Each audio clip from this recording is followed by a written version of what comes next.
Hello, friends. I'm happy to see you here, where together we're looking for simple and kind ways to live more easily and joyfully. Have you ever suddenly felt a slight sway when you stand up, or a moment of unsteadiness when reaching for something on a high shelf? That feeling, as if the ground beneath your feet isn't as solid as it used to be? This is a common experience, and for many of us over 60, it can become a real challenge. You see, as we age, our body's incredible balance system, that delicate interplay between our inner ear, vision, muscles, and the nerves that tell our brain where our body is in space, that's called proprioception, can start to lose its precision. It's like a beautifully crafted antique clock that over many years might need a little fine-tuning to keep perfect time. And some seemingly harmless habits, like sitting too often in that comfy armchair or wearing those old favorite slippers that have seen better days, can subtly act like tiny weights, throwing that pendulum further off course. But imagine feeling that confident stride again, the freedom to walk in the park without a second thought, or play with your grandchildren without that nagging fear of falling. The good news is that regaining that stability is often simpler than you think, and the tips I'm about to share are accessible to everyone. So please, stay with me, because understanding these common mistakes is the first step towards walking through life with renewed confidence and grace. Transition, soft visual cue, perhaps a gentle focus shift or subtle graphic with the video title. Presenter, let's dive into these common yet often overlooked mistakes and discover how small changes can make a huge difference. Many of us think general activity is enough and skip exercises specifically designed to improve balance. You might think, I walk every day, isn't that enough? While walking is wonderful, balance is a specific skill, like playing a musical instrument. It requires dedicated practice. I remember Arthur, a spry 72-year-old who used to love his morning walks by the river. But lately, he'd started to notice he was shuffling his feet, his confidence shaken after a couple of near misses. He told me, "These balance exercises sound a bit silly, like something for children. I've been walking my whole life." He was used to vigorous activity in his younger years and felt almost embarrassed by the simplicity of standing on one leg. His routine had become more about avoiding falls than enjoying movement. He'd grab onto walls, his gaze fixed on the ground. But his daughter gently coaxed him, and he reluctantly agreed to try. He started with the very basics, heel to toe walking along a line on his carpet, then progressed to short, single-leg stands while holding onto a sturdy chair. At first, he wobbled like a fledgling bird, a little frustrated. But within a few weeks, something shifted. Arthur noticed he wasn't reaching for support as often. He felt, as he put it, more rooted. Physiologically, these simple exercises were waking up dormant proprioceptors in his ankles and feet, retraining them to send quicker, more accurate signals to his brain. His stabilizer muscles, those tiny unsung heroes around his joints, were getting stronger. Psychologically, the fear began to recede. He started looking up again, enjoying the scenery on his walks. He even joked, "Turns out you can teach an old dog new tricks. The benefit for you, significantly improved stability, a reduced risk of falls, and the confidence to engage more fully in life." So, don't underestimate the power of these gentle movements. Even a little daily dance with gravity, as Arthur now calls it, can teach your body to stand tall and steady. And speaking of support from our bodies, we can't overlook the quiet guardians of our stability, our leg and core muscles. It's easy to think of strength training as something for bodybuilders or much younger folks, but for balance, strong legs and a stable core are your best friends. They are the sturdy trunk and roots of your personal tree. Eleonora, a wonderful 68-year-old lady with a passion for her rose garden, shared her story. She'd always found joy in tending her flowers, but recently, bending down and getting back up had become a struggle. "I just thought it was old age catching up with me," she'd sigh, "and lifting those bags of compost? Forget about it." The idea of strength training conjured images of clanking weights and sweaty gyms, which felt completely alien to her. She'd notice a slight tremble in her legs when standing for long periods, and her lower back often ached after a day outdoors. Her doctor, however, suggested some very gentle, modified exercises. Chair squats, simply sitting down and standing up from a sturdy chair a few times, simple leg lifts while holding onto a countertop, even gentle pelvic tilts to engage her core. Eleonora was skeptical. How can these little movements possibly help? but she committed, doing them for just 10 minutes each morning. The change, she said, was like the sun coming out from behind the clouds. Within a month, she found herself weeding with less effort, rising from her knees with newfound ease. Physiologically, her quadriceps and glutes, the large muscles in her thighs and buttocks, were getting stronger, providing a more stable base. Her core muscles, acting like a natural corset, supported her spine and improved her posture, making every movement more controlled. Psychologically, she felt capable again. That sense of fragility was replaced by a quiet confidence. Her roses, she beamed, had never looked better. For you, this means everyday activities, from getting out of a chair to carrying groceries, become easier, and you feel much more solid and secure in your own body.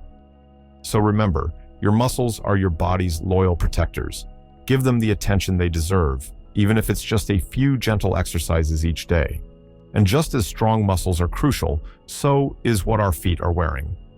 This mistake might seem obvious, but it's incredibly common, wearing footwear that works against you, not for you.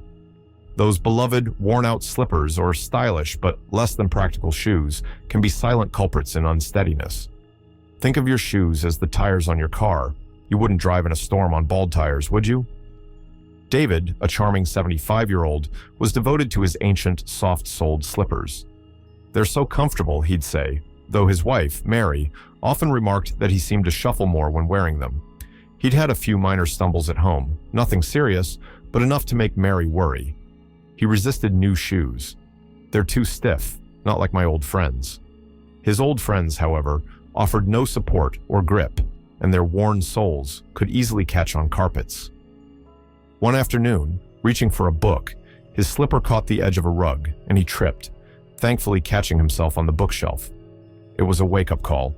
Mary gently persuaded him to try a pair of well-fitting, supportive shoes with good non-slip soles that she'd bought him. Reluctantly, he put them on. The difference was immediate. "Well, he murmured. "I actually feel anchored."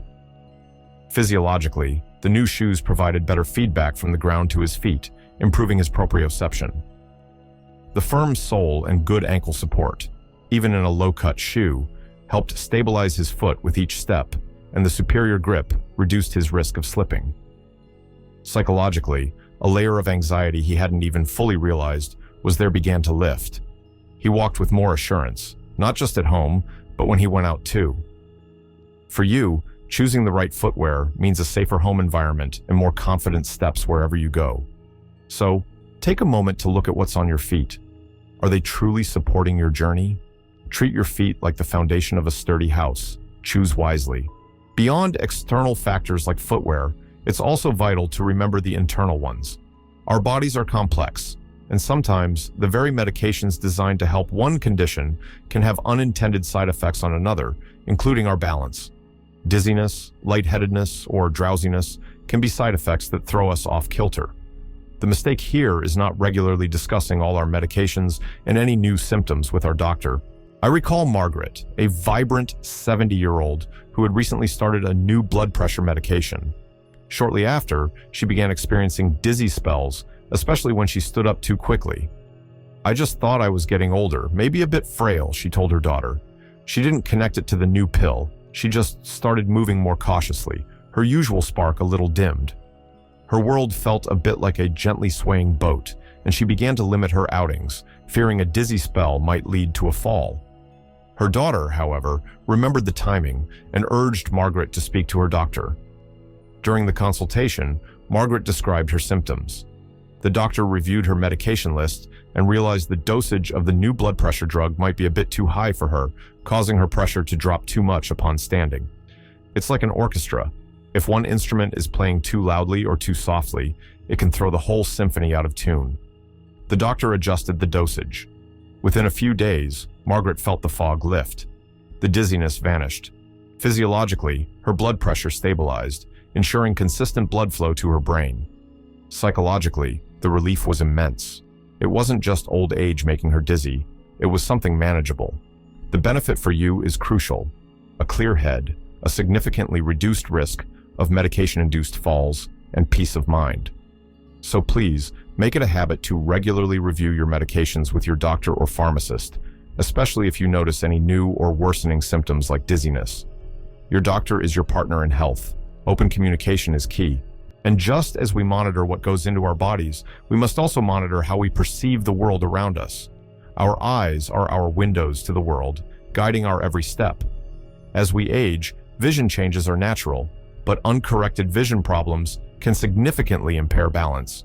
If you can't see clearly where you're going, or misjudge distances and depths, your risk of tripping or falling increases dramatically. George, a proud 78-year-old, had always prided himself on his independence. He'd worn the same pair of glasses for several years, insisting they were good enough. Yet, his family noticed he was bumping into table corners more often, misjudging curbs, and seemed hesitant on stairs. "The lighting in here isn't what it used to be," he'd grumble, or "they make these steps so uneven these days." He was compensating for declining vision without realizing it, his world becoming a little blurrier, less defined. He'd strained to read, and his confidence in navigating unfamiliar places was waning. After much gentle persuasion from his granddaughter, he finally went for an eye exam. The optometrist found his prescription was quite outdated and also identified early-stage cataracts. With new glasses, George's reaction was one of astonishment.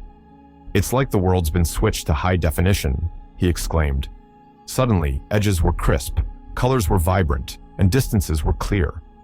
Physiologically, his brain was once again receiving accurate visual information, allowing for better spatial awareness and coordination. He could see obstacles clearly, judge steps accurately. Psychologically, his confidence soared. He no longer felt like he was navigating a minefield, but simply going about his day. The benefit for you is clear: safer navigation, reduced risk of falls due to misperceiving your environment, and the simple joy of seeing the world around you with clarity. So please, don't put off regular eye checkups. See your world clearly and walk through it with greater confidence. Clear vision helps us navigate, but it's also important that our environment itself is safe. Our homes should be our havens, our safest places. But over time, familiar clutter, poor lighting, or loose rugs can turn our sanctuary into an obstacle course, especially if our balance isn't what it used to be. Let's remember Susan, a fiercely independent 80-year-old whose cozy home was filled with a lifetime of memories, and, admittedly, quite a few stacks of books, treasured knickknacks, and trailing electrical cords. "Everything has a story," she'd say, resisting any attempts by her children to declutter. She knew her house like the back of her hand, or so she thought. One evening, rushing to answer the phone, her foot caught on a loose corner of a rug hidden under a pile of magazines. She fell, thankfully only bruising her hip and her pride, but it was a frightening experience. She'd always felt so secure in her own space. The incident made her reconsider. Reluctantly, she allowed her son to help. They cleared pathways, secured rug edges with double-sided tape, improved lighting in hallways and by her bedside, and tidied away trailing wires. Susan felt a bit unsettled at first, as if her memories were being disturbed. But then a new feeling emerged: ease and a surprising sense of freedom. She could move around without that subconscious, constant vigilance. Physiologically, obvious trip hazards were removed, allowing for smoother, safer movement. Psychologically, the fear of another fall in her own home significantly lessened, replaced by a renewed sense of control and comfort. For you, taking a fresh look at your home environment can prevent painful and debilitating falls. Walk through each room as if you're seeing it for the first time, specifically looking for things that could catch a toe or cause a slip. Your home should be your sanctuary, not an obstacle course. Clearing physical obstacles is one thing, but it's equally important to pay attention to how we move within that space.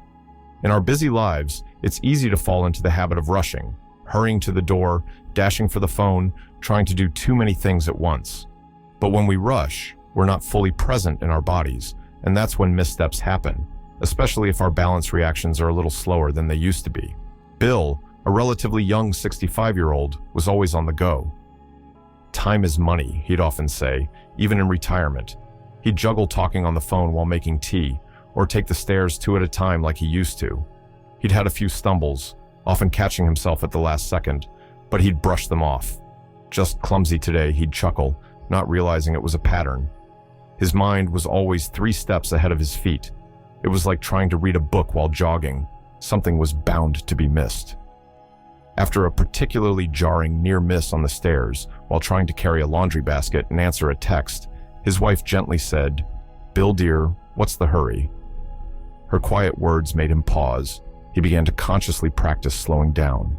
When the phone rang, he took a breath before moving. He focused on each step, going up or down stairs. He tried to do one thing at a time. It felt unnatural at first, like he was moving in slow motion. But soon he noticed he felt calmer, more grounded. The near misses became far less frequent. Physiologically, by slowing down, he was giving his body and brain those crucial milliseconds needed to coordinate movement, to feel the ground, and to adjust his balance. His movements became more deliberate, more controlled. Psychologically, he found a new sense of calm and presence. He even started noticing small details around him that he used to rush past. For you, cultivating a little more mindfulness in your daily movements can make a world of difference to your stability. It's not about being slow, it's about being present. Graceful movement comes from mindful presence, not speed. And just as mindful movement is important, so is how we're fueling our bodies for those movements. This is a surprisingly common and often overlooked factor, not drinking enough water. We often associate dehydration with intense thirst after exercising on a hot day, but chronic, low-grade dehydration can sneak up on us, leading to symptoms like fatigue, dizziness, and, yes, unsteadiness. Patricia, 73, often complained of feeling fuzzy-headed, especially in the afternoons. She'd feel lightheaded if she stood up too quickly and often lacked her usual energy. "It must be my age," she'd sigh. She was a big tea drinker, several cups a day. But plain water? "It's so boring," she'd confess. She rarely felt truly thirsty. Her daughter, a nurse, noticed Patricia often seemed a bit listless and asked about her water intake. Patricia's account of her daily fluids consisted mostly of tea and perhaps a small glass of juice. Her daughter explained that the caffeine in tea can be a mild diuretic and that her body simply wasn't getting enough pure hydration. Patricia was skeptical, but agreed to an experiment. She bought a nice water bottle and made it a goal to sip from it throughout the day, aiming for about 6 to 8 glasses in total. It was like a plant perking up after a good watering. Within a week, she noticed her afternoon brain fog lessened. The dizzy spells became less frequent. She even felt she had more stamina. Physiologically, proper hydration ensures optimal blood volume and circulation, crucial for brain function and preventing lightheadedness. Even mild dehydration can impact cognitive function and physical coordination. Psychologically, feeling more alert and energetic, she naturally felt more confident and stable. The benefit for you is simple yet profound: improved alertness, better energy levels, and a reduction in dizziness that can contribute to falls. Water is life's simplest elixir. Don't underestimate its power. Keep that glass or bottle handy. And finally, perhaps the most insidious mistake is the fear of falling itself. After a stumble, or even just hearing about others falling, it's natural to become more cautious. But when that caution turns into an all-consuming fear that stops you from being active and engaged, it can, ironically, increase your risk. It becomes an invisible cage, limiting your world. Helen, a sweet 77-year-old lady, had a minor trip on an uneven pavement. She wasn't badly hurt, just a bruised knee and a shaken ego, but the fear took root. "What if it happens again and I break my hip?" she worried. She started declining invitations from friends for walks, avoided going to the shops if she could help it, and spent more and more time in her apartment. Her world began to shrink. Her muscles, through disuse, began to weaken, and her balance, paradoxically, worsened because she wasn't practicing it. She was caught in a vicious cycle. Fear led to inactivity. Inactivity led to weaker muscles and poorer balance, which reinforced her fear. Her doctor, noticing her withdrawal and increased frailty at a checkup, gently talked to her about this fear avoidance cycle. He recommended a gentle exercise class specifically for seniors, held in a supportive environment. Helen was terrified at first. The thought of exercising when she felt so unsteady seemed counterintuitive. But with the encouragement of her daughter and the gentle instructor, she took that brave first step. They started with chair-based exercises, then very supported standing movements. Slowly, she began to regain not just physical strength, but trust in her body. Physiologically, the movement helped strengthen her muscles and retrain her balance reflexes. Psychologically, each small success, standing a little longer, walking a little further without fear, chipped away at the mountain of anxiety. She reconnected with others, found joy in movement again. For you, if fear is holding you back, please know there are safe ways to move forward. Talk to your doctor, find a supportive group or a gentle program. Courage isn't the absence of fear, but taking a step forward despite it, reclaiming your life one steady, confident step at a time. So there you have it, 9 common mistakes that can affect our balance, but more importantly, 9 pathways to greater stability and confidence. Remember, you've journeyed through a lifetime, accumulated so much wisdom, and you absolutely deserve to feel safe and joyful in your own body at any age. These changes aren't about turning back the clock, but about fine-tuning your magnificent instrument for the music it still has to play. It's about small, kind adjustments that can lead to truly significant improvements in how you feel every single day. Take one step, then another. You have the strength, the resilience, and now, hopefully, a few more tools to help you walk forward with grace and assurance. You've got this.